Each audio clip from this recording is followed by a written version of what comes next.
ঘাঁটিটি অস্ত্র, আধিপত্য আর আতঙ্ক সব মিলিয়ে এক গভীর সংকেত দিল ইরান। স্থানীয় সময় বৃহস্পতিবার রাষ্ট্রীয় টেলিভিশনে সম্প্রচারিত হয়েছে ভূগর্ভস্থ একটি ড্রোন ঘাঁটির দৃশ্য।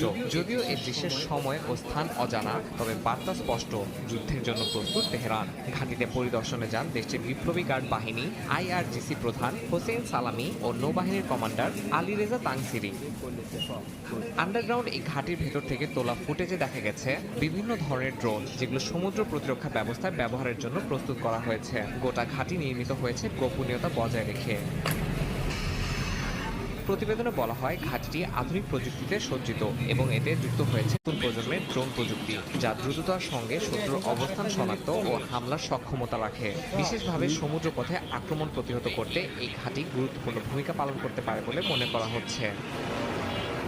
ঘাঁটিটি এমন সময় সামনে